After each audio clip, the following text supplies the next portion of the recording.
जब एलआईसी अपने पोर्टफोलियो बदलता है तो शेयर बाजार हिल जाता है। इस बार भी कुछ ऐसा ही हुआ। एलआईसी ने अपने 15.5 लाख करोड़ रुपए के शेयर पोर्टफोलियो में बड़ा बदलाव किया है और ये बदलाव शेयर मार्केट के लिए बहुत मायने रखते हैं। तो चलिए बिना देरी के समझते हैं कि एलआईसी ने कौन से शेयर खरीदे, किस सेक्टर में बढ़ाई हिस्सेदारी और किन कंपनियों से दूरी बनाई। मैं आपके साथ तनीषा और आप देख रहे हैं बिस्तक। सबसे बड़ी खबर ये कि एलआईसी ने डिफेंस सेक्टर पर बड़ा बदलाव लगाया है। Mazagon dock, Cochin shipyard, Bharat electronics और एचएएल में एलआईसी की हिस्सेदारी बढ़ी है। एलआईसी ने माजागॉन डॉक शिप बिल्डर्स में 3.27% की नई हिस्सेदारी ली है, जिसकी वैल्यू करीबन 3,800 करोड़ रुपए की है। साथ ही उसने कोचिन शिपयार्ड में अपनी हिस्सेदारी 13 बेसिस पॉइंट से बढ़ाकर 3.05% कर दी है। भारत इलेक्ट्रॉनिक्स में हिस्सेदारी 10 बेसिस पॉइंट्स बढ़ाकर 1.99% है और हिंदुस्तान एरोनॉटिक्स लिमिटेड यानी एचएएल में 5 बेसिस पॉइंट्स बढ़ाकर 2.77% कर दी है। ये बदलाव एलआईसी के डिफेंस सेक्टर में बढ़ते विश्वास को दर्शाते हैं, खासकर जब दुनिया भर में सुरक्षा संबंधित चुनौतियां बढ़ रही हैं। डिफेंस सेक्टर पिछले 6 महीने में निफ्टी इंडिया डिफेंस इंडेक्स में 34% बढ़ चुका है और पीएसयू शिप बिल्डर्स जीआरएससी के शेयर्स की रैली की अगुवाई करते हुए 71% तक का शानदार रिटर्न दिया है। डिफेंस सेक्टर के अलावा एलआईसी ने टेक्नोलॉजी और फाइनेंशियल सर्विसेज में भी अपनी हिस्सेदारी को बढ़ाया है। इन्फोसिस में एलआईसी की हिस्सेदारी 43 बेसिस पॉइंट से बढ़कर 10.88% हो गई है, जिसकी कीमत अब लगभग 63,400 करोड़ है। एचसीएल टेक्नोलॉजीज में 48 बेसिस पॉइंट्स की बढ़ोतरी के साथ एलआईसी की हिस्सेदारी 5.31% हो गई है, जिसका मूल्य 21,900 करोड़ के आसपास है। एक बड़े कदम के तहत एलआईसी ने जियो फाइनेंशियल सर्विसेज में 55 बेसिस पॉइंट्स बढ़ाकर 6.68% हिस्सेदारी की है, जो मुकेश अंबानी के इस वित्तीय उद्यम में भरोसा दिखाता है। टाटा मोटर्स में भी 74 बेसिस पॉइंट्स की बढ़ोतरी कर एलआईसी ने अपनी हिस्सेदारी 3.89% तक पहुंचा दी है। खासकर इलेक्ट्रॉनिक वाहनों के ट्रांजैक्शन पर विश्वास जताते हुए वहीं बैंकिंग सेक्टर में एलआईसी ने कुछ भारी हिस्सेदारी घटाई भी है। एचडीएफसी में 30 बेसिस पॉइंट्स की कटौती के बाद हिस्सेदारी 5.45% रह गई है। वहीं एलआईसी बैंक में 42 बेसिस पॉइंट्स कम कर 6.38% कर दी गई है।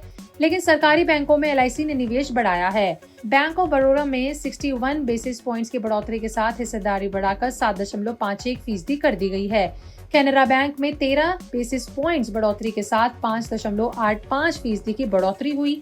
ये कदम एलआईसी की पीएसयू बैंकों में भरोसे को दर्शाते हैं। अब बात करते हैं उन कंपनियों की जो रिटेल निवेशकों की पहली पसंद है, लेकिन एलआईसी ने इनमें अपनी हिस्सेदारी घटाई है। एलआईसी जो कि छोटे निवेशकों के फेवरेट स्टॉक्स में से कई में बड़ी हिस्सेदारी रखता है, उसने अब उन हिस्सेदारियों को कम कर दिया है। रिलायंस पावर में एलआईसी की हिस्सेदारी 13 बेसिस पॉइंट्स कम होकर 2.43% रह गई है। वेदांता और सुजलॉन एनर्जी में भी हिस्सेदारी घटाई गई। सबसे बड़ा झटका हीरो मोटर कॉर्प्स को लगा, जहां एलआईसी ने अपनी हिस्सेदारी 5.31% घटाई है। इसके अलावा Navin fluorine, Divi's lab, Marico, Apollo hospital और कई दूसरे बड़े नामों में भी एलआईसी ने हिस्सेदारी घटाई है। लेकिन रिलायंस इंडस्ट्रीज और आईटीसी में एलआईसी का भरोसा अभी भी मजबूत है और इन दोनों में हिस्सेदारी बढ़ाई गई है। ये बदलाव एलआईसी की रणनीति को दर्शाते हैं, जिसमें वह कुछ पुराने फेवरेट से पीछे हट रहा है। अब जानते हैं एलआईसी की सबसे बड़ी होल्डिंग्स कौन सी हैं। सबसे ऊपर है रिलायंस इंडस्ट्रीज, जिसमें एलआईसी की हिस्सेदारी 6.93% है, जिसकी वैल्यू करीबन 1.3 लाख करोड़ की है। इस तिमाही में भी 13 बेसिस पॉइंट्स की बढ़ोतरी के साथ एलआईसी ने एक बार फिर भारत की सबसे बड़ी कंपनी में भरोसा जताया है। दूसरे नंबर पर है आईटीसी, जिसमें एलआईसी की हिस्सेदारी 15.8% है, यानी करीबन 82,200 करोड़ की वैल्यू के साथ। आपको बता दें कि यहाँ भी 28 बेसिस पॉइंट्स की बढ़ोतरी की गई है। एलआईसी के टॉप 10 शेयर होल्डिंग्स की कुल वैल्यू 6 लाख करोड़ रुपए से ज्यादा की है। इनमें शामिल है एचडीएफसी बैंक 68,600 वैल्यू के साथ, state bank of India 66,300 crore के साथ, लॉरेन एंड टर्बो जिसकी वैल्यू है 64,100 करोड़। ये साफ दिखाता है कि एलआईसी का भरोसा देश की बड़ी, मजबूत और लॉन्ग टर्म कंपनियों पर बना हुआ है। देखिए, एलआईसी की इस बार की पोर्टफोलियो रिकंस्ट्रक्टिंग सिर्फ स्टॉक्स तक सीमित नहीं है, इसमें सेक्टोरल रणनीति भी साफ झलकती है। रिन्यूएबल एनर्जी सेक्टर में एलआईसी ने आईआरईडीए में 2.21% की नई हिस्सेदारी लेकर एंट्री की है।